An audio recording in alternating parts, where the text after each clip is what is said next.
वो गाली गलौच, वो भौकाल, वो रोमांस, ये सब कुछ है ही नहीं इस सीरीज में। और सच कहूँ तो इसके पहले और दूसरे सीजन को जिस तरह से हमने देखा था, ये तीसरा सीजन उसके मुकाबले सिर्फ 2 या 3 एपिसोड ही ऐसा है।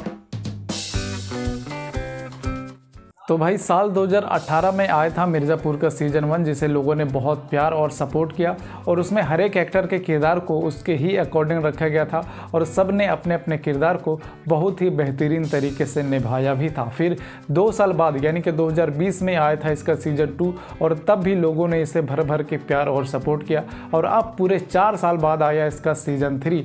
तो क्या ये इसके पहले और दूसरे सीज़न की तरह हमारी उम्मीदों पर खरी उतरती है या नहीं, एक एक करके हर एक चीज़ के बारे में, हर एक पॉइंट के बारे में बात करने वाले हैं। तो प्लीज़ वीडियो को फुल वॉच करिए और चैनल पर नए हो तो प्लीज़ चैनल को सब्सक्राइब भी कर ले।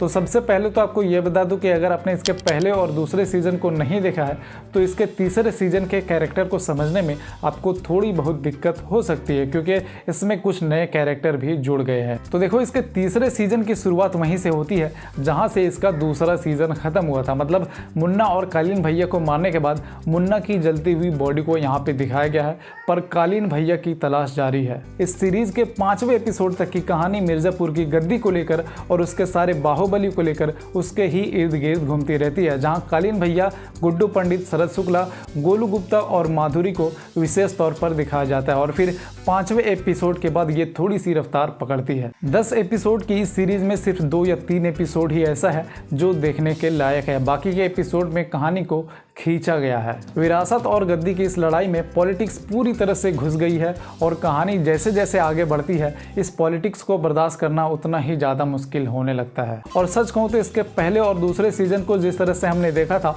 और उसे देखने के बाद जैसे कनेक्ट हो पा रहे थे, उसे देखने के बाद सब कुछ एकदम से रियलिस्टिक लग रहा था, ये तीसरा सीजन उसके मुकाबले थोड़ी सी फीकी पड़ जाती है। जिसका रीज़न यह है कि कालीन भैया का तो रोल इसमें ऐसा दिया गया है कि जैसे वो इसमें सिर्फ एक कैमियो कर रहे हैं। मुन्ना भैया तो पिछले सीजन में ही मर गए। वो गाली गलौच, वो भौकाल, वो रोमांस, ये सब कुछ है ही नहीं इस सीरीज में, जिस वजह से ये आपको कहीं ना कहीं बोर कर जाती है। और ऊपर से 10 एपिसोड का ये एक सीरीज है जिसमें से हर एक एपिसोड 50 से 60 मिनट के बीच का है। तो अगर आपको बिंज वॉच करना है तो उसके लिए आपके पास 10 से 11 घंटे का समय होना चाहिए। मिर्जापुर की गद्दी के लिए यहाँ हर कोई एक दूसरे का काटने में लगा है, जहाँ आपको कालीन भैया वर्सेस गुड्डू पंडित नहीं बल्कि गुड्डू पंडित वर्सेस गुड्डू पंडित देखने को मिलेगा। वो बहुत ही इंटरेस्टिंग है, आपको वहीं पता चलेगा। और इस पूरे सीजन में अगर आपको किसी का पागलपन, किसी का लालसा, किसी का तड़प देखने को मिलता है तो वो बस गुड्डू पंडित यानी कि अली फजल का ही है।